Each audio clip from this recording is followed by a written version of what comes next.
All right, hi guys.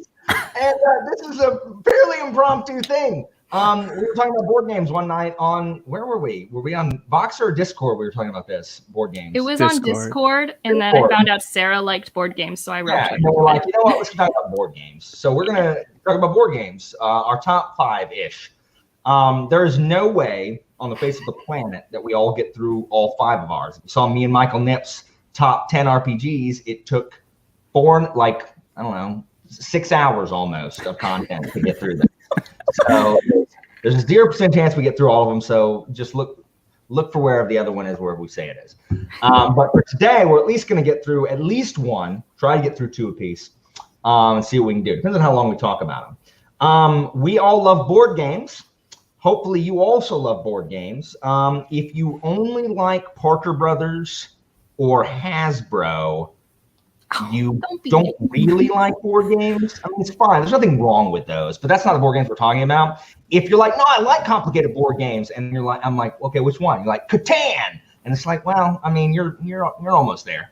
But that's what everyone's go-to is. Like, I played Catan. It's not okay. I mean, that's fine. Trade me some food. I want to say I don't agree with anything Alan's saying right now. Like nothing. Alan is not going hard enough against the fake board game players. Without Catan, we don't have board games. Without Catan, this isn't happening. This video didn't happen. Yeah, I mean, look, it's fine. It's a board game. We're just probably not going to be talking about Monopoly. Is Monopoly in any of y'all's? If it is, we'll shut this down now because no one actually likes playing Monopoly. And there's always someone who's like, I like Monopoly. No, you don't. No one likes Monopoly. In your heart of hearts, you know that you really don't. Monopoly sucks. Monopoly's not a bad auction game if people play by the rules, but no one knows the rules. Everyone makes up their own rules. I know the rules. And I like getting money at free parking, which is not in the rules, but that's what makes the game go on too long. So. I force them. Anyway. Alan the enforcer.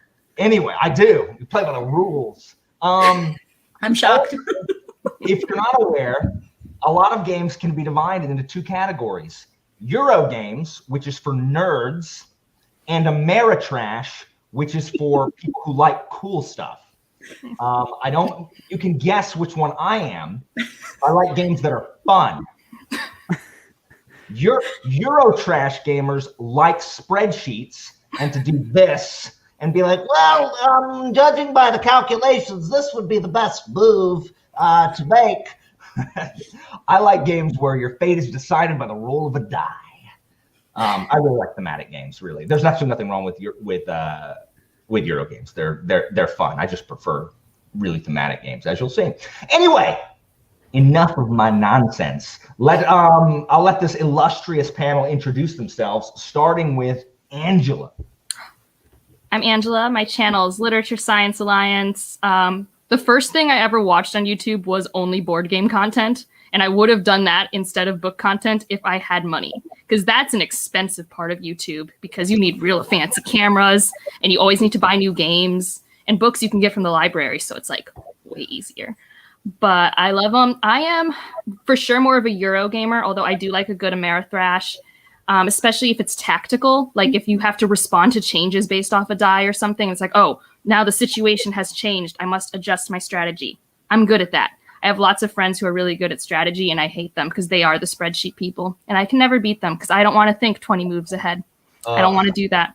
It's not what my brain wants. I hate it. Like, I have friends who literally, like, once a freaking Axis and Allies game, I'm not joking, took over 24 hours because of these nerds. Like, they're just like Max, I can't do it. Like, I just can't do it. Yeah, no, I mean, I'm definitely more of a tactical gamer where I like think a couple moves, but like I could never win chess. Like that's just not where my brain's at. So. Chess stresses me out. I get analysis paralysis like nobody's business. Analysis paralysis for people who don't do board games means the person who sits there and stares at their board for 20 minutes without making a move.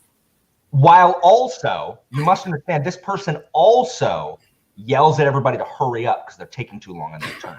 It's a really important part of the personality to get in there. Right. All right. Well, I think that's I could see you doing that, Alan.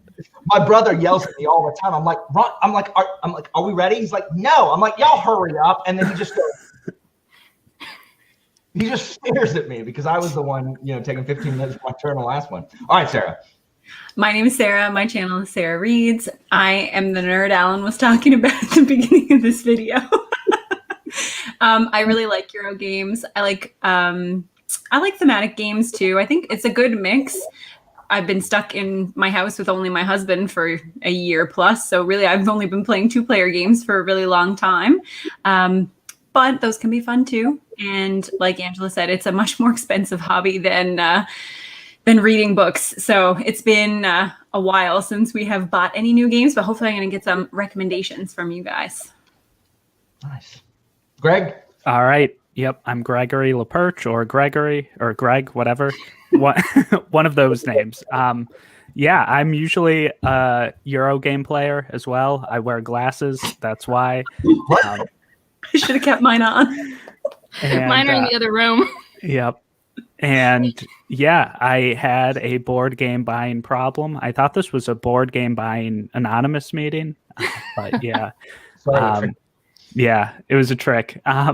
Yeah, I had to not buy board games for a very long time because of I couldn't play them with anyone, like you guys probably as well. So yeah, I'm looking forward to playing more board games in the next few months, hopefully. Yeah, and I mean, board games are even more expensive in Canada. Here, your average board game's $40 to $60, and there, I think it's much higher because of just delivery, even though it's just over the border. But I don't understand how global capitalism works. I just know it's way more expensive. That's for our next video. That's the topic we're covering next time. Well, we also now need to do a 2-player game video because I only know 5 million that I love so much. I know one 2-player game, and it's Seven Wonders Duel. It's a very good one, but there are so many more. Does anyone want to start? Because then we'll just go in a box, whoever wants to start. If y'all don't want to start, I'm happy to talk about Arkham Horror for a minute. Should probably start with you because we'll then know how much time we have left. Okay, so guys, I'm about to talk about my favorite game of all time. Now, the reason this is my favorite game is because I come from a competitive friend group. Rare do you find board game players who aren't competitive because non-competitive people tend to do something else. Seriously. So most board game groups are pretty competitive. So when we were in high school, when you're teenagers, your hormones are out of whack anyway. So you get your feelings hurt and everyone's angry and mad. So as adults, just to kind of avoid that, we don't get quite as mad. My favorite games are always players versus the environment. Players versus the board. Those are always my favorite games, rather than the individual. Everybody's against everybody else. I'm also fine with the ones where everybody's versus one person. Those are fun too. But when everybody's out for themselves, I don't have as good of a time as I do when we're all going against the board. And my favorite game of those is Arkham Horror by Fantasy Flight Games. And this is, I think, the second edition. It's not the third edition, which just recently. I think it is the second. I was looking it up. I think there was a second printing that's slightly better than the first. Yeah, the third edition just came out that pares it down. It doesn't actually have boards. It has octagons or something. Crap. Look at this right here. This is just the main board, right? This is the main board, and there are 4 card expansions. And that only give you extra cards. And then there's 3 board expansions, boom, right here, Kingsport. You want to go to Kingsport? And then boom, right here, Dunwich Horror. If you want to go, this is actually Innsmouth. No, it's Dunwich Horror if you want to go hang out in the farm. And then the dreaded Innsmouth board that decreases your chances of winning by 40% right here. How often have you won this game? I do hear it's kind of hard. It's so fun. Okay, so part of the reason Arkham Horror is perfect for my group of friends back in college because we always had more than 4. And we generally had 6, sometimes 8. And Arkham Horror is the only game that I know that you can play with 8 people. And so that's why we played it. But most games are 4 people. Most games are 4. Sometimes you can get 5. There are several that are 6. But that's not the majority. So especially if you're wanting to play against the board, Robinson Crusoe is also a fantastic game, but it's only 4 players. So that's one of the reasons. The other reason is because my friends and I have always been huge H.P. Lovecraft mythos, and that's what this is based on. Based on the mythos of Lovecraft, of Cthulhu. Like every location is a place that appears in one of the stories. And so what you do is that everybody chooses an investigator. See if I can grab one here. So let's say that, first of all, you choose a great old one. Let's say we're using Azathoth. He's actually one of the easiest ones to beat. And so he's active in Arkham. And then everybody gets an investigator like, let's say, Harvey Walters, where he has 7. That means he's a caster with his 7 sanity. And so everybody gets an investigator, gets starting equipment and crap. And so the hardest part of this buddy game is online. I've been in so many forums, and you win in one of 2 ways. Either you drop elder signs, which are these eldritch signs that can shut these portals that are opening to these other worlds where monsters are pouring out of. You can either drop 5 of those, or you have to close as many gates. Like closing gates costs nothing. You just have to travel to the outer world, come out, roll a die, boom, it's shut.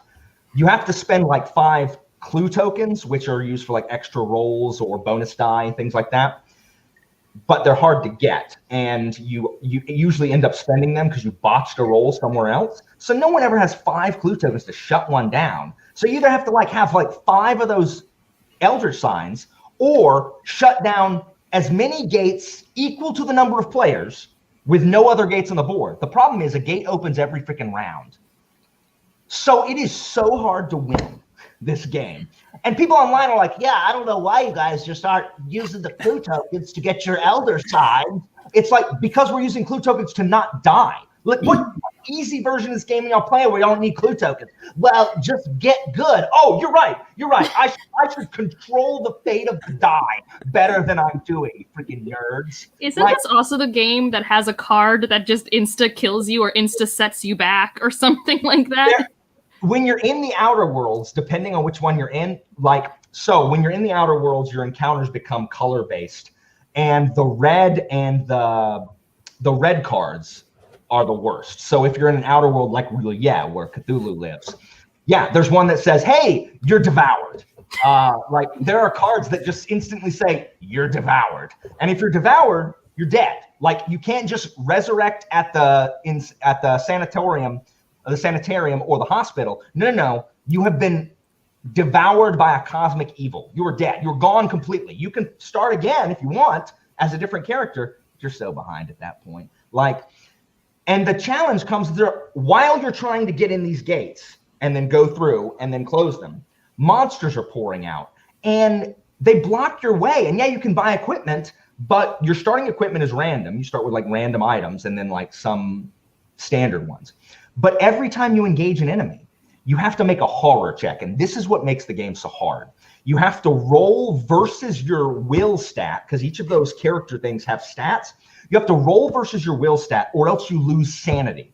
So a high sanity is much better than a high health, because if you're driven insane, you don't get a chance to fight. Just boom, you're insane. Go to the sanitarium. Sucks to be you. You lose half your belongings and half your money. So good luck. It's so hard because guess what because you can slide your stats. There's 3 levels of stats. Guess what stat shares the slider with your will stat? Your might stat, your fighting stat. So in order to keep a will high enough to pass those freaking sanity checks, you have to have a lower strength. So it's bull crap. So by the time you get to fight it, you better hope you got a shotgun or something, or a Tommy gun. My brother, last time he played, he had a Tommy gun, gives him +4 dice, can't hit anything. Just huge thing in front of him, just shooting up in the air. What are you doing, Ryan? Come on. So what was your favorite win of this game, though? So, because I assume the win are in the low double digits. Okay, so we win when you play with just the base game, just the base Arkham Horror game. We've gotten it to where we can win pretty much 9 out of 10 games, because base game is pretty easy. But we've gotten to where now we literally roll a die. We actually have there's an app now where you can randomly have it select expansions. Since I have all the expansions now, we just randomly select the expansions to play with. but we win about one in 3. We have a 33% chance of winning. It's because it's really hard. But what I really love about the community is back on the 2nd edition, they created 2 kind of role-playing scenarios to where you played with the same investigators through they made a storyline where it told you which great old one you were playing, which investigators you were allowed to use, what kind of special NPCs were in the game, and then these additional kind of rules that added to the game. And it was so much fun playing through these pre-made scenarios that didn't come with the game, but they were so freaking hard. We got stuck on scenario 9 of 10, which was Cthulhu. And Cthulhu, just being the great old one, lowers your max sanity and stamina by 1, just permanently. So you're already rocking those people with 3 sanity have 2. Good luck. Good luck. We must have lost 7-8 times before we finally beat that one. It was so bloody hard. But it's so much fun because when you do win, as the one I'm going to tell you, so we were because every round, you don't have forever, because every round, you flip a mythos card and that brings the great old one closer to awakening. And it's X amount of rounds, whatever. We had 4 gates left open and 1 turn left. And it's okay, cool, we lose. We can't do it. But there is 1 card in the science building that allows you to attempt to shut all gates on the board. And so we're all right, let's go for it.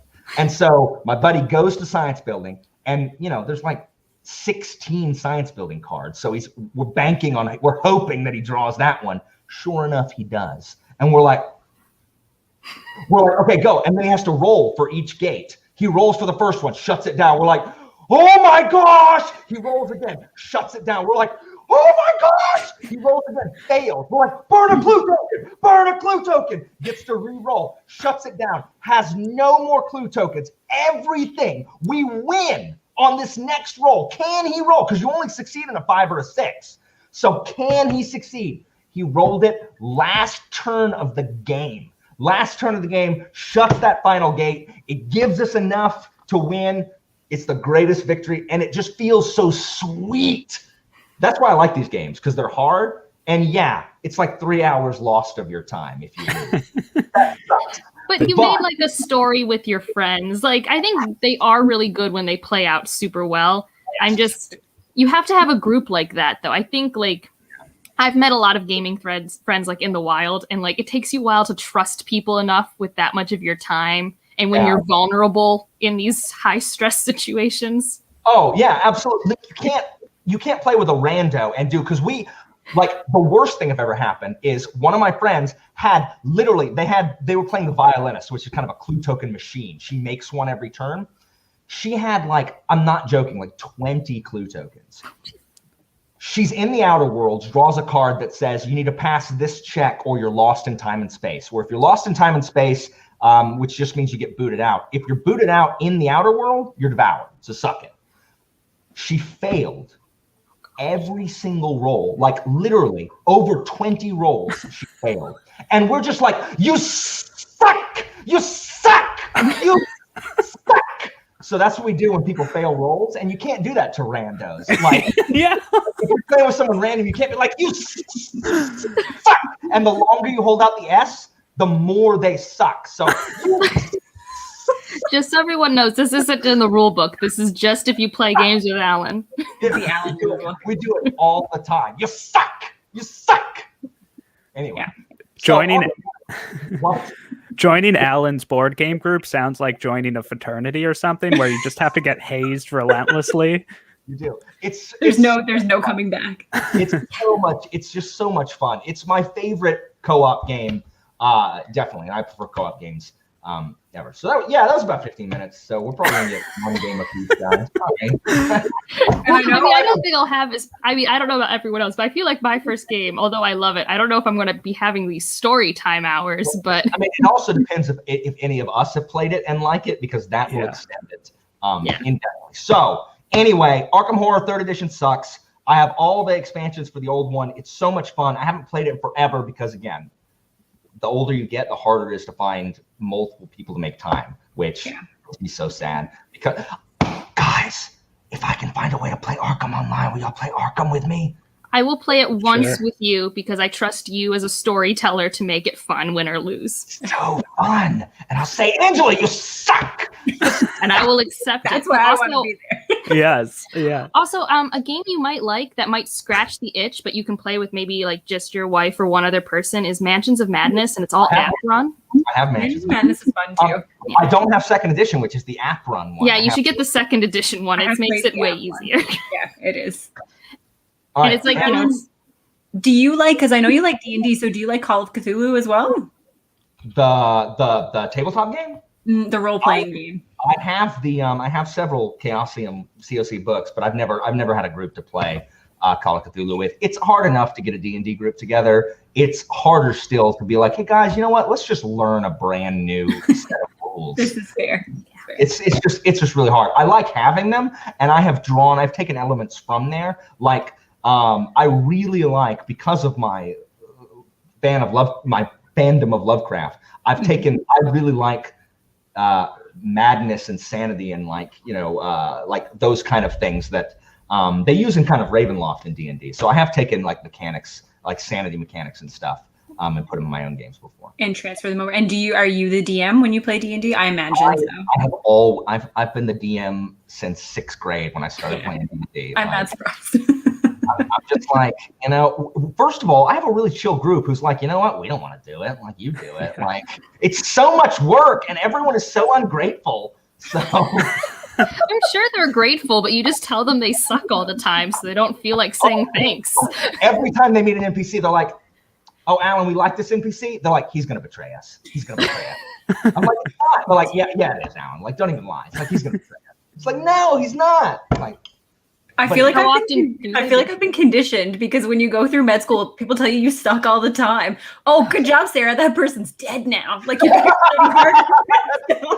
my gosh, that's so rude. The stakes were raised. You're like standing over a cadaver in the anatomy lab, and they're like, "Oh, you just cut that. Congratulations, your patient died." So now I feel like people have to tell me that I suck at something for me to actually get better at it. It's like this kind of horrible negative feedback. Games. Well, though it comes out around to me, because then the very next thing I'll be like, oh well, I died. So freaking shock. Yeah. All right, Angela, I can't talk about Arkham anymore. Okay, well, my last thought about all of this is that I did hate when all the Cthulhu stuff did become public domain, because then there has been too much Cthulhu. We have reached a maximum capacity for Cthulhu. I'm shocked that Arkham House released the rights. It had to be in public domain. I don't think it was. Yeah, it was. Mickey Mouse hadn't made it that long yet. It had to be released. Arkham House guarded that crap like Derleth was not going to let anybody touch it. No, there's just so many of them now, and it's just like, you're right. Do something That's why else. You have to be discerning to cull through the stuff that isn't any good. Yeah. Well, it's almost all just like insanity and Cthulhu. Like, it's not even anything like, I don't know the lore, but it's always the same monster, and I assume there's more than one. There's so many, like all of these, like the thing that held up right here, like this is like 20 different monsters right here, but they always use Cthulhu because he's on brand. Fantasy Flight also has a living card game that's good for Arkham Horror.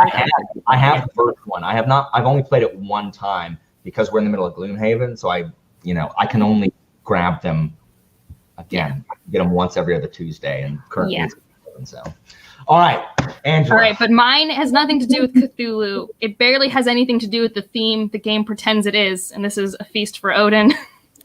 Feast for Odin? Yeah, this is by, it's a pretty famous designer, Uwe Rosenberg, and it is one of the chonkiest games. Like, if you look it up, it's like a box that's like this big and this wide. It's like thick, and it's heavy. It's like 8-9 pounds. It is like a box of wood.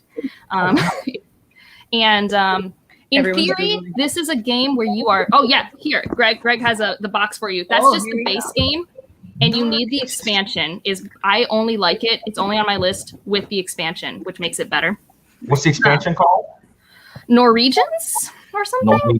Norwegians, there it is. Yeah, it changes the board so that it adjusts to player count, because this is what's called a worker placement game. So you have like people, and you put them in a location, and only one person per round can go to that location, and sometimes you need a different number of people for certain powers. So that's what makes it a worker placement. You're competing for certain actions to do things.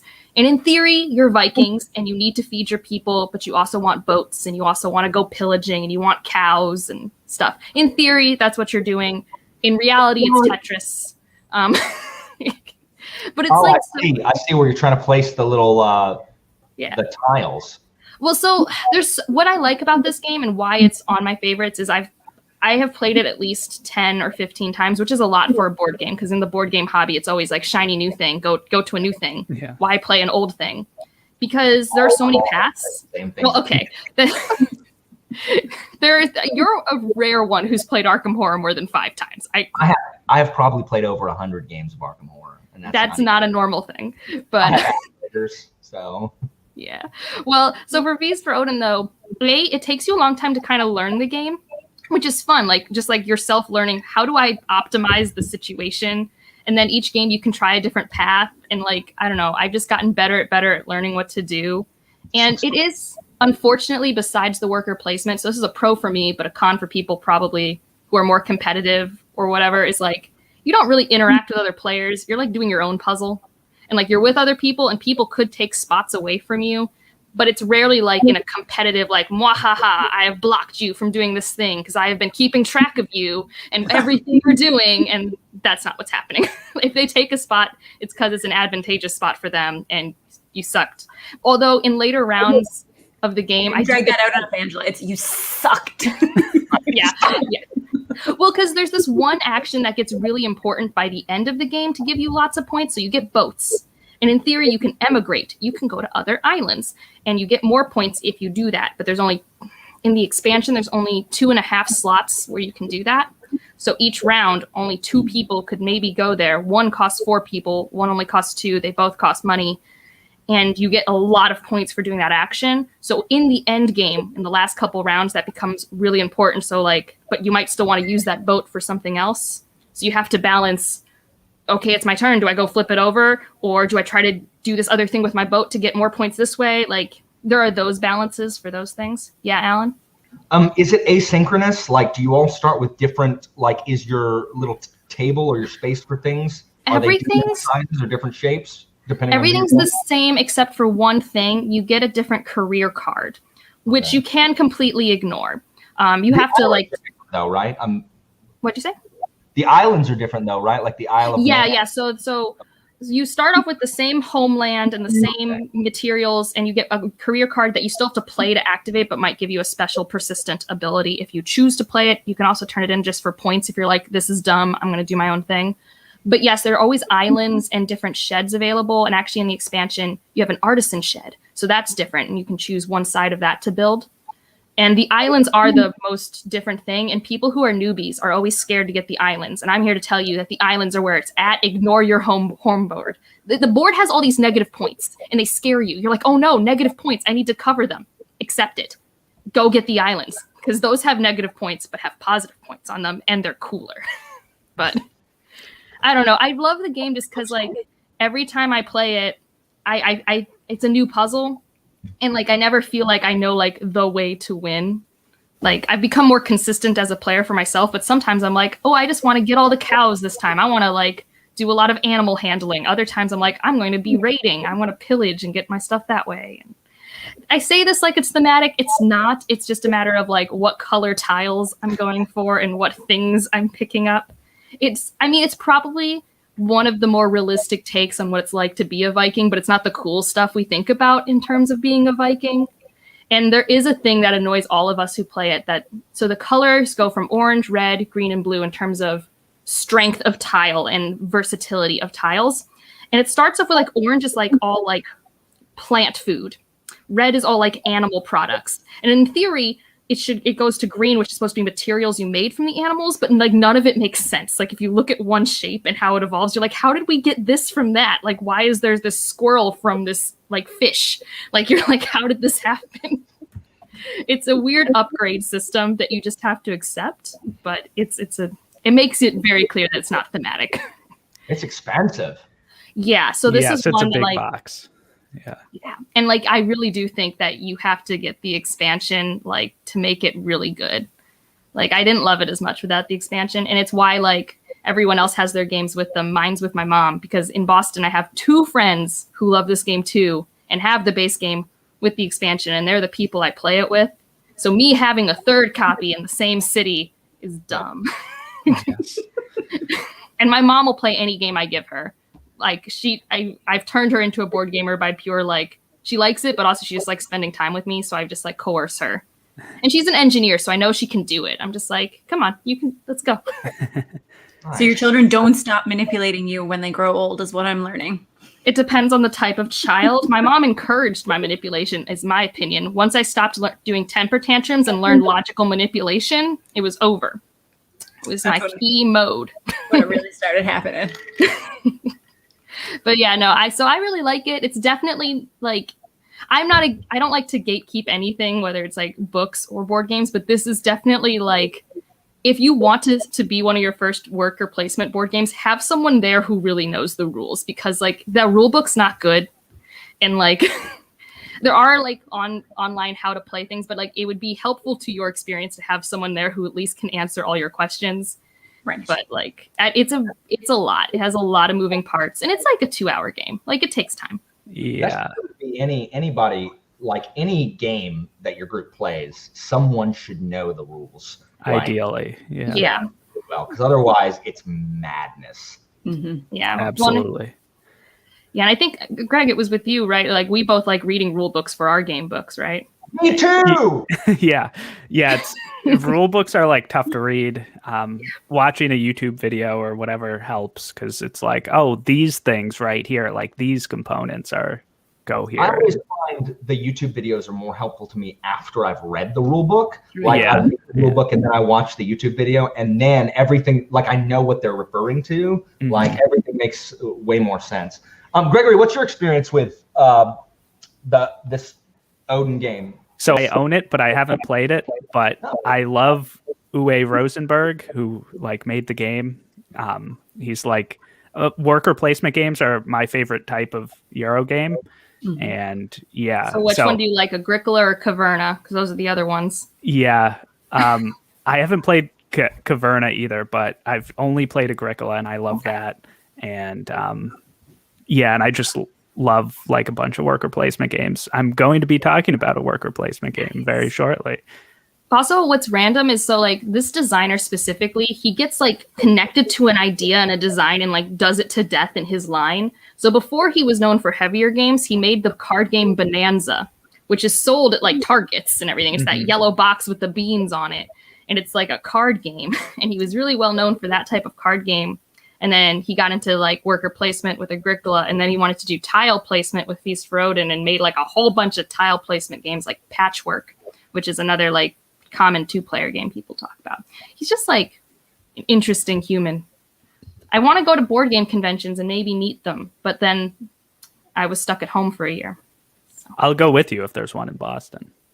We don't get them really here. I mean, what sucked is I lived in Columbus, Ohio for 4 years, and Columbus, Ohio has one of the biggest board game conventions, and I didn't know it. It's very random. In Minneapolis. Oh, I don't know why Columbus, Ohio has it. We have a good convention center and we're cheap. That makes sense. We have an airport. It's probably just like it was convenient when they were first starting as a baby convention. Mm. I mean, Arnold Schwarzenegger has his convention in Columbus, Ohio, too. Maybe that's where we actually need to meet up, at an Arnold Schwarzenegger convention. It's also a ballroom competition. It's actually really cool, but it is like also a bodybuilder competition. It's very... My favorite information I've learned today. Thank you, Angela. Well, Sarah, why don't you do yours? Because I feel like we're on good track for at least us all saying our favorite game. So I find it hard to pick a favorite. I don't think I have a real favorite. My favorite type of game to play is word games. I love word games, but no one ever wants to play them with me, so I don't ever get to play them. So I'll talk about other games that I really like. And I think the one I'm going to talk about first is the one that I have played the most, because like my husband is a lot like you, Alan. You guys have many similar characteristics, and he also will play the same game 100,000 times, eats the same 5 foods every day of his life all the time. Like, a lot of similar things going on there. So we have played the game, which is a card game, the game. So we have played Marvel Legendary. I would say, I don't know, 100 times, 200 times, who knows? So the game itself is called Legendary, and the one that we have is the licensed one, which is the Marvel version. So there's also like a Legendary Encounters, I think. There's a Buffy the Vampire Slayer Legendary game. Yes, here we go. It's so big. Yeah. So I don't usually like licensed games because usually they're just trying to sell you the licensure. Like, oh, you like the Marvel movies, here you go, play this game. But I actually really love that game, Marvel Legendary. It is so much fun. And because I almost exclusively play games with my husband, especially over the last year and a half, but a lot of the time, because like Alan said, it's hard to get adults together frequently. We have played it so many times. Yes. So the base game comes with, I think, 8 superheroes. And the way that it's set up is that it is a deck building game. And you have a collection of superheroes. You select usually 5 for the game that you're going to be playing. So you select your heroes, you select a scheme, and you select a mastermind. So the mastermind, there's a bunch that come with the base game. I think maybe there's 4. I think like Loki, Doctor Doom, Magneto, and maybe one other major Marvel villain come with the base game. So you have a mastermind, you have a scheme that they're going to carry out, and the scheme has various rules depending. And they do try to make them thematic. So they do try to tie them to the villain, which sometimes works really well and sometimes does not at all. And then you have your heroes. And so you draft your heroes. And with the base game, the choices are kind of limited and the masterminds are pretty easy to defeat. So like you said with your game, Angela, if you just have the base game, it's not super fun. It's not fun, but it's also not A, really challenging, or B, super fun. So you gotta right? have it. Yeah. You got to have an expansion. So the one that most people recommend as your first expansion to get is one called Dark City. Yeah. And I wish I could remember who was in which one, because we've played all of them so many times that I don't remember. But that's the one that most people say to add to the game first. But there's a bunch. My personal favorite is X-Men, just because I like the X-Men. Those are the comics that I've read. Those are the characters that I like. I really enjoyed that expansion. There's a World War Hulk expansion, which my husband really loves, but I didn't know a lot of the characters. They do show up in Thor Ragnarok. So I think once that movie came out, a lot more people learned about the people who were in the Hulk comics, but I didn't really know about them before that. And they used to do these really big box expansions that came with like a bunch of extra villains, a bunch of extra cards, but they have moved towards smaller boxes. And I think one comes out every couple of months. And it is the one board game where we keep buying them and we keep up to date.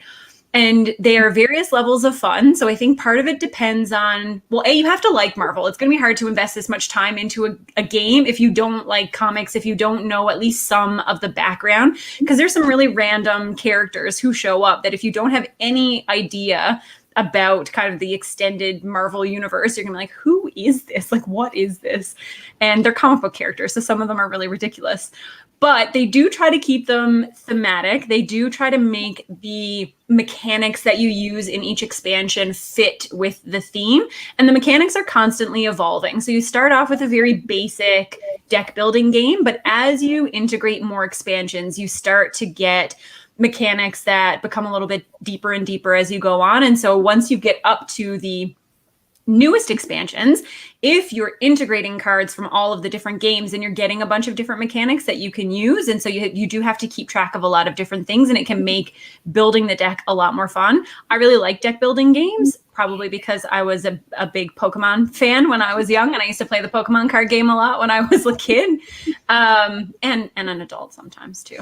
But I really like deck building games, and this is really fun. It's great with 2 people, so it's a cooperative game. You and the people you're playing with play against the mastermind, and you have to try to defeat them. There are a bunch of different conditions. You fight against villains, you fight against henchmen, you have to rescue bystanders, and you build your deck to try to defeat that villain. And it has worked really well for us with 2 people. We have kind of ruined it for any other setup, because now no matter who we play with, they don't know the game as well as we do. And so we're like, oh my God, what do you do? Don't do that. Don't take that. Do this. And then it becomes really obnoxious. And we are definitely the like, kind of people. So that's the downside to only playing with the same person all the time, is that you know how the other person's going to play really well. And because my husband is very fixated on small details, it can be really hard for him when people make dumb decisions. But he's also really shy, so he doesn't say it. He just seethes internally. So I can feel him like vibrating in the chair next to me. Well, like, sorry, go well, ahead. I was going to say, like, another thing with this game is even if you aren't playing, there's an echo and I don't know where it is. Where's it coming from? Hold on. It could be from me. I had one when we did Jeopardy, so I can plug in my headphones and see if it goes away. Sometimes StreamYard's just bad. Yeah, let me find mine also. Wait, I think we're a little better now. I don't know. Let's see. I'm already wearing headphones, so So it's not you, Gregory. it's not me. It's normally whoever doesn't hear the echo, but I don't know. All right, I put headphones on just in case. Okay.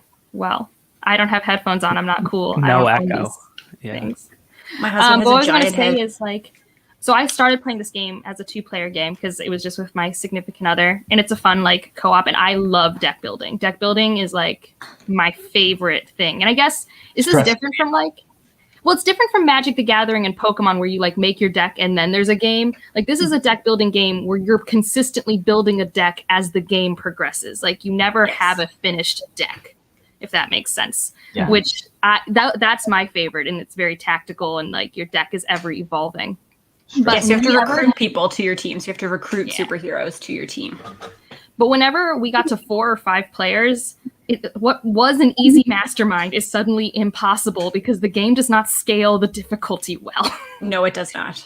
Because after each person's turn, the villain gets to go. So if there's only 2 people, it's a lot. And so I think I only play it with like 2 or 3 people. Yes, I would not recommend it with higher groups of people. It does. You're right, Angela. The difficulty does not scale well. And depending on some of the masterminds are really hard. So one of the like notoriously difficult ones is Dark Phoenix. And my husband and I played it. I don't know. I think we went up against that mastermind like 20 times. So one of the things, so they all have different powers. And one of the things, so you have your mastermind and you have your scheme, and there are cards in the villain deck. So you have a hero deck and a villain deck. There are cards in the villain deck called scheme twists. And every time one comes up, you get hit with some sort of penalty. And for Dark Phoenix, the penalty that you get hit with is that the card that you draw next from the hero deck, whatever color that is, and so there's a color that goes with each classification. So there's like a power color that's green. So like the Hulk cards are green. There's a tech card, and like all the Iron Man cards are the tech card. They're blue. So whichever color you draw, you eliminate every hero from the hero deck of that color. And once your hero stack runs out, the game is over. So it becomes really difficult. And so you're having to try to build up this deck that can defend against it quickly enough so that your deck doesn't run out. And there's an element of luck because it depends on the shuffle as well. But it's just, I don't know that I would say it is my favorite game, but I've played it so much that I feel like I have to mention it first because it has definitely taken up the most time in terms of board games that I have played. Yeah. It is also one of those games that give you those big moments of like, oh my gosh, it was down to the last card and we did the thing. And yes. And you're not going to ruin your marriage over it because you're working together.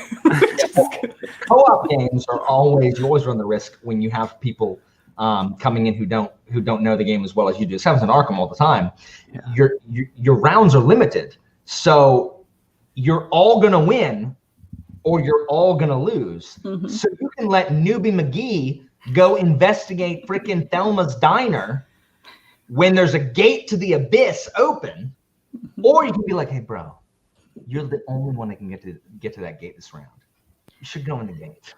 Like, but I want to go try to see if I can get some money at the diner. Dude, go in the gate. Listen, alpha gaming is a problem in co-ops. It is, and like I really do try to not be that guy. Like, but a lot of times, the people you play with, like, they want to win too, so they'll be like, "Hey, what should I do?" Mm-hmm. And that's where it becomes a problem. Is where it's like, well, like I don't want to play your turn for you, but we do pretty well about discussing it as a group and being like, okay, guys, so we're all going to take our turns this round. What should we all be doing? Like, what could we be doing? And someone's like, I want to go kill that thing. It's like, okay, cool. I want to go in that gate. Okay, cool. And so it tends to work well. But yeah, the alpha gaming thing. That is the biggest problem with the co-op games. And I know we're not going to probably talk about it today, but maybe one day. But like one of the reasons why Gloomhaven's my co-op game of choice when I do have to play is because you can't alpha game. No one can know each other's hand well enough to even tell them remotely what to try and do. It's too complex. That is not the case. That is well, you guys are tryhards. Challenge. No, what we do is we raise the difficulty. We jack up the difficulty 2 levels, and then we just communicate. We don't give numbers, but we're like, hey, so I'm literally going to, my brother's like, I'm going to quietus this thing. Will you stun them? I'm like, I got it. And we know that quietus is on a 10, or he has a thing that goes on a 10, and that my stun is on an 8. So as soon as he's like, I will say that is against the spirit of the rules in that game. That is because they do that to make it challenging, because otherwise it's too easy. That's why we jack up the difficulty. And so it becomes really difficult. Even with, we don't say exact numbers, but we do say, I mean, it's just, I don't know. We tried to do it the way Gloomhaven wants you to, and we were not having a lot of fun. Like, That's fair. We're like, this is taking too long for us to decide what to do. And so instead, we're just like, how about we just discuss what we're going to do and then just make it harder? And so that has become a good balance for us. Well, I still think, though, my point stands where, like, you can still have good discussion, but it's a true discussion. Yeah. There's a rare moment where you're going to have the one player who's like, okay, you need to do that. You need to do that. You need to do that. You can't. You can't do that. And you can't know everyone's whole hand well enough, too. You can know, like, a couple cards, like the Quietus combo I'm talking about. But otherwise, you don't, like, I don't know what the Bear Tyrant has other than he's going to make his bear attack twice. Like, whatever, Val. Just do what you want to do. All right. Sorry. Sarah, I have not played Legendary, but it sounds fun. I played it one time, but it was not the Marvel version. It was the regular version, which is Alien Predator or whatever. And it's Alien's First Encounter. I think that's what it's called, something like that. Yeah. And we lost, but it was like very close. It was the last draw or something. I can't remember, but it was very exciting and very sad that we lost. It's a strong system. I've only played it in Firefly and Legend, like in Marvel. I think Marvel's my favorite because it does allow for the most expansion. But I don't know if you've noticed this, Sarah. You have to be careful pairing some masterminds with some hero groups when you set it up. Like Thanos really needs to have the Guardians because we have that expansion. Like there are some that you can't completely randomize. You can, but it's like really hard. Yes, no, I totally agree. And to be honest, we still have unplayed expansions. So we still have a couple that we need to get through. All right. Gregory, we're timing this actually perftly. If this, it's just one. Well, guys, welcome to it's part 1 of a 5-part. Oh boy. All right. Also, I use old Pokemon cards as bookmarks. I wanted to say that too. I approve of that. That's fantastic. Yep. So my number 1, I should show the cover first. Energy Empire, Project Manhattan. Okay. And yeah, it's like it's pretty obscure, I would say. There's a few. The hipster gamer in the chat. I mean, yes. I know people who like it, but it's never in like a top 50. So I'm curious. Yeah. So it's kind of weird because when Alan was talking about the Eurogamer versus Ameritrash gamer or whatever, this is kind of in the middle because it's a worker placement game. So it's a Euro game, but there's dice. So like true Euro gamers are like, no, I don't like any randomization in my game. They do hate that. They are such sticklers about that. Yep. So that's why it's probably no one's favorite game. But I love it. So it's a worker placement game like Angela was explaining earlier. But there's a mechanic in this game where you have workers and then you have energy as well. So if Angela places a worker somewhere and I want to go there, I can stack 1 energy under my worker. So my worker is like taller than hers and I can go there as well. And then someone else can stack 2 energy under and go to the same place. So yeah, it can get competitive in that way in terms of blocking places. Also, let's see. Let me talk about the theme a little bit. So we are all different countries. There's cards that you get. You've got Britain, Soviet Union, India, Canada, all the countries. Or at least 8 of them. Yeah. America's in here somewhere too, but I think it was the first one you showed, or maybe that was Britain. No, that was Britain. Yeah, yep. Only Sarah's represented here with Canada. Thank you. But yeah, we've got, and then you've got like your own board as well as like the regular board. So you've got your own environment, and the more you. So like if you like do things that are bad, it pollutes your environment. So you have to put like pollution tokens on here, and it lowers your points. So there's different strategies you can go for. You could just like totally corrupt your environment with like everything. And you lose points for that, but you can like get more points by like building nuclear reactors and stuff like that. And so do we already know about the atomic bomb, or are we trying to make it? I'm just trying to, you said Manhattan Project. I want to know where we are in fake history. In fake history? So this is like a spin-off of a game called like the Manhattan Project, which is where you're trying to build the nuclear bomb. And then this is just like about protecting the environment or whatever. Okay. And yeah. Oh, and all these different things start with different resources. So Britain has oil, steel, and money. The Soviet Union starts with a dice and like oil. Oh, yeah. Can't imagine what Canada has. Asynchronous resources. Yeah. Oh, they hate you. No, I mean, when a Eurogamer gets asynchronous starts, they want to be able to draft for it and have different VP starting points. That's what makes them happy. Oh my God. Well, are you Trust me, this frustrates me to no end. I played a game called Dune Imperium recently. That's fantastic. It's a worker placement deck builder. Ooh, I'm just saying, it's a it. fantastic game, and it holds true to the Dune canon of stress and everything bad might happen. It has a deck of randomization, and I could almost show this game to my Euro friends if not for this deck of random chance that like it would change like combats and stuff. It's like, oh, but I have this card that changes everything and suddenly I'm the winner, which makes the best. Don't understand. Like I can't play, like the element of randomness makes it appeals to my sense of fairness, because that way, even someone who is not the most strategic minded person, like the person who is the most able to think ahead, still has a chance to win. I'm not saying that the noob should be able to like, face roll on it and just beat everybody. But like the fact that someone would have a chance at victory, that appeals to me. I love the chaos of just like, oh, you were ahead and now you're not. Suck it. Suck it. You suck.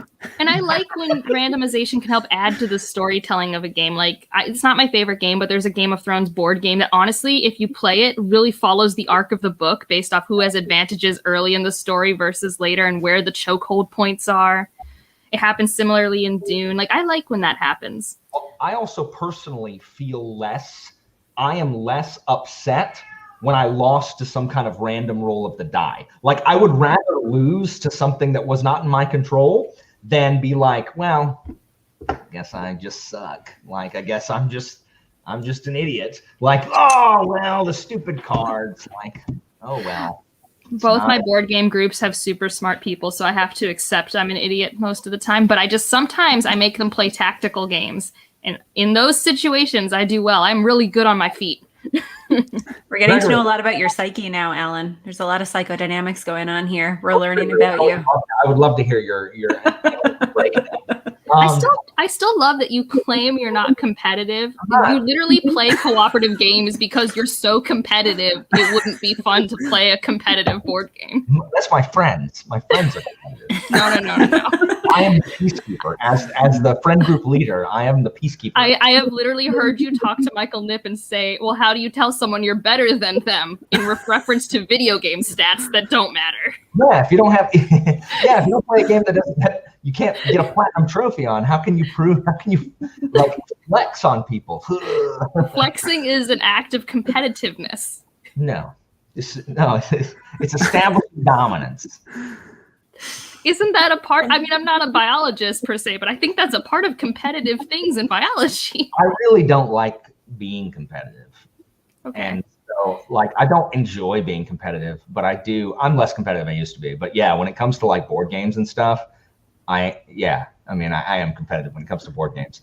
I'm less competitive than some people, but I'm more competitive than many. So yes, I'm very competitive, but I can handle losing, which I think is important when you Same. go into that space. You have to be willing to lose. The only times I don't like losing is when there was like flagrant, like, okay, the games I can't play anymore with some of my friends are the games where you can influence another person's decision and king make. And it's always when there's a couple. And it's always because one person in the couple is more dominant than the other. And then they influence the other person to do a thing that would help them out, but they pretend, they gaslight like it won't. And I'm like, stop it. No, I hate this. I have that experience. I always have people talk my wife into playing against me. Yeah, I was gonna say, my the husband reverse only can wants to happen, but that's destroy me. Angela, I hate that the most. The fact where literally, like, because I am abrasive, people target me even when I'm not winning, and I'm like, are y'all serious? Like, you can go after me, and I get that that would be the most fun thing to do, but you are literally handing the game to this guy. Like, why? Like, it is not. They're like, what? And they're always like, they accuse me of like manipulating people's decisions, of being like a reaper, indoctrinating them. So they're like, don't listen to Alan. He's just trying to like, and people, and my buddy who I'm trying to get to not win knows that, like, you know, I have in the past had some silver-tongued moments. And so it's like, he's just saying that. He's just trying to get you to do what he wants. And I'm like, no, let me show you how if you make the move you're going to, you're handing the game to him. And then everybody hangs up on me, and then I lose. See, when you try too hard to tell people that, then they just get mad at you, and then they want you to lose, and then you lose. So it's like a delicate balance of. My new least favorite thing is I have a friend who's just very good, and I've accepted it, and I know I'm playing for second. It's fine. But what I hate is when he decides that he's going to lie and say he's not in the lead and pretend like I'm going to win. And I'm like, sir, stop gaslighting me. We all know you're winning. And it's gotten to the point where I'm like, automatically, I'm going to make you lose 20 points if you keep saying this and you end up winning, because you always end up winning. I hate this. Like, let me lose in peace. Leave me alone. What? No, I did not. I really do think I'm going to lose. We need Christina for the actual truth. She needs to come in here. She doesn't know. This is like the Radiance quiz thing where you're like... Yes. We all knew he was lying on that one. He was putting what he wanted to be. The competitive factor in Energy Empire. Like, how brutal does it get? It can get kind of brutal. It's a worker placement game. It's a Euro game, so it's like less competitive, but it's more competitive than, like Feast for Odin, I guess. But I would almost say this one's, well, I don't know yours. I haven't played it, but the fact that you could still pay to go to any slot makes it almost less competitive. You don't have to worry about someone taking something unless that energy resource is really hard to come by. I don't know. Yeah, it depends. You get the energy from the dice. So if like you roll bad and then someone blocks you, then people can get mad. That would make me mad. A bad roll and then getting blocked. Oh, yep. And then there's like buildings and stuff. So people can take your building, and like early on, people can block pretty easily. But yeah, also the components are cool. We've got steel, which I don't know. That's nice. It's like a steel beam. Is that metal? No, it's wood. But wow, yeah. That's a good looking token. Yeah. Yep. No, board games now, I mean, I know you're still in your Arkham Horror from like 2002 or whatever, but board games now are traditionally very pretty. My Arkham Horror looks awesome. What? Oh, wait. Those boards did look cool when Alan They did look cool. But like if Arkham Horror, your edition was released today, you'd have so many minis. You'd have many shiny minis. Look at my Crown Royal bag that I have to use for all the monster tiles. Yeah, but I'm just saying you could have had minis. I know, instead of these like... You know what game I want to play with you, Alan, that I don't think you've played yet? I think it's not the tabletop that Sarah's talking about. I think it's called Call of Cthulhu with like the huge monster minis, and it's like a war game on a board. It's competitive. That game is Cthulhu Wars. Is that what it's called? It's like a game I want to play but would never buy because it's like $100. I have not played that. Because every time I go to buy a Lovecraft base game, I'm like, I could just play Arkham Horror. Well, this one's different because it's competitive and you get to be the monster, which I think's fun. And it's asynchronous, so everyone has different powers. Yeah. And there are lots of different reviewers, people who normally like Euro who like it, and people who like Amerithrash who like it. So I'm like, my friend has it, and he keeps wanting to play, but I'm like, there's only 3 of us. I'm not playing this at 3 players. It's at least got to be 4. Because war games have to be at least 4 for me. Because, I don't know, there's too easy to go 2 against 1. I don't want that. Energy Empire's expensive, too. Well, that's out of print. Yeah, I think it is out of print, yeah. 60. I should have picked something in print so people could actually buy it. That was maybe my bad. I'm gonna link all these games down in the description. If anybody wants to get them, though, I don't think you can get my game either because it's 2nd edition. I don't think they sell it anymore. They probably don't, but like there's usually used board game places, and like some people aren't as attached to Arkham Horror 2nd edition as you are, so you might be able to. Most people like Eldritch Horror more. That's true. Who likes Eldritch? I'm just telling you what the internet tells me. The internet does say that. Yeah. I was waiting for that reaction. What? You didn't disappoint. That's what people like Eldritch better than Arkham? Who are these people? Get their names. It's just people. I'm sure there are people like you, but it's just maybe Eldritch doesn't suck with the expansions, but the base game Eldritch Horror is boring. It sucks. Literally, I've not played either. I have no idea. This is just what I've learned by consuming YouTube. We can look up Board Game Geek ratings right now if you want. Oh yeah, do it. Also, Board Game Geek, is a great place. It's basically Goodreads for board games, but it doesn't pretend to not be made in the 1990s. It really hones in on that aesthetic. It does. That aesthetic is strong. Trying to navigate that website is... At least it loads faster. It removes a lot of the complexity, which, I mean, is fine. But part of the fun of Arkham is the fact that there's a lot of moving pieces you have to keep track of, which I like. Like, there's a lot to do. Even when you're playing 8 players, there's still a ton to do. It takes. What I bet is they were trying to make it more accessible to people who don't like it. Everyone wants to make everything baby mode. Like, they want to make like everyone because they want I mean, but there are still like amazingly complex games like Gloomhaven coming out. Like there still is that. Frosthaven's coming out in August. Have you even finished Gloomhaven? Who cares? You can use the freaking characters from Frosthaven and Gloomhaven. Okay. I'm happy for you. I did not kickstart Frosthaven. I've only played half of Gloomhaven. I didn't kickstart it either, but I'm going to buy it when it comes retail, and I'm going to use the characters. Hopefully you or Greg talk about Gloomhaven. I like it, but it's not in my top 5. So. I have never played it. I know about it, and it sounds cool. But did y'all find the answer, people? Greg, so Arkham Horror 7.3, Eldritch Horror 7.8. What? And how many people own each? Because you can also see how many people have done the ratings. So who has more people doing ratings? You're also basing it on a base game. That's not correct. It's not right at all. You are wrong. They are wrong. I mean, I think this is where we talk about subjectivity. Just because popular doesn't mean it's good. Only people who are really nerdy go to Board Game Geek to vote on the rating of a game. Yeah, but Board Game Geek is infested with Eurogamers. Like, it's infested. Yeah, but they don't normally vote on things they haven't played, and it's only with Kickstarters and new games. Because they hate Ameritrash. It's just festooned with, like, spreadsheet-making nerds who don't like anything that's got theme. We're like, there's too many dice in Arkham. You want to know a game that has surprisingly a lot of theme, but I didn't really notice it till after I'd finished? It's Altiplano, and it's when you are like you're in Peru. it's a bag builder. There's Arkham in Peru too. What game, Angela? It's called Altiplano. You basically have alpacas and stuff. That sounds awesome. I've only played one bag builder. It was Orleans. But the bag builder we need to play with Alan is Quacks of Quedlingburg.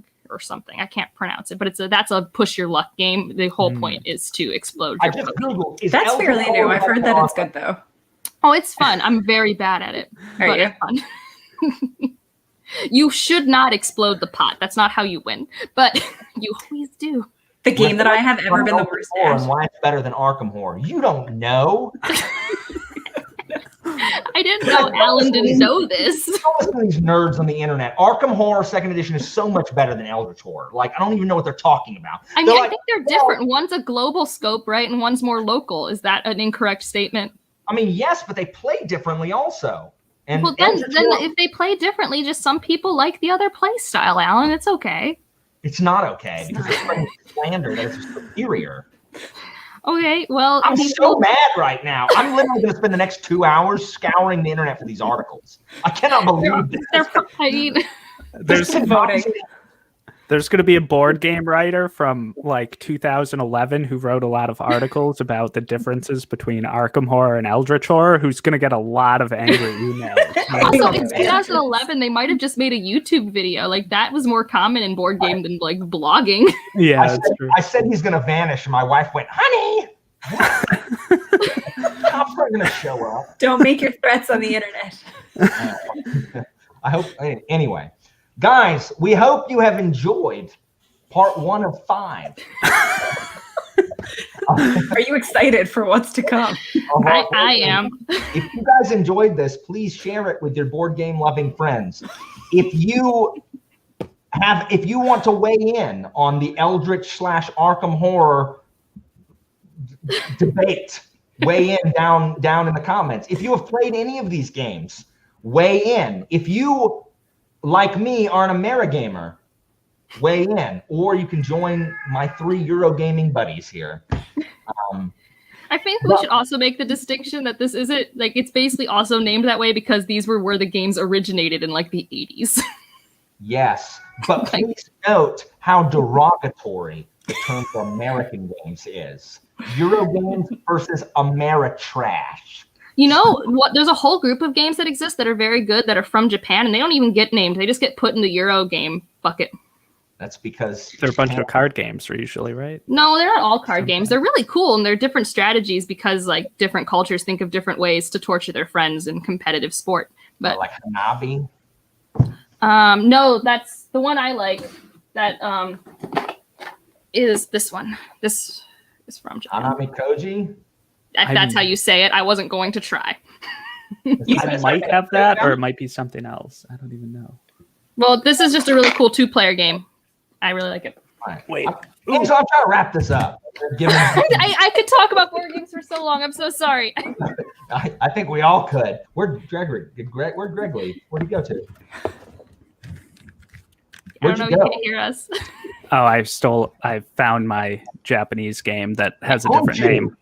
Yes. Is it good? It's all right. It's a trick-taking game. Sorry, I could go off about trick-taking games, but I'm supposed to stop talking. That'll be part a trick-taking game recently. Okay. A space one. Yeah, The Crew. It's very good. Oh my God. All right, so we are going to wrap this up for today, and we will be back. We'll try to throw up another one maybe next week. But if you guys like this, please, go subscribe to all these people if you're not, and then talk about board games in the. Ava, shut your mouth! Nobody cares what you think. I was wondering if it was your cat or someone else. She prefers Eldritch Horror. She wants her opinion known. Oh my God. She'll be outside if she prefers Eldritch Horror. Anyway, all right, guys, we'll be back. Thanks for watching, and see you later. See ya.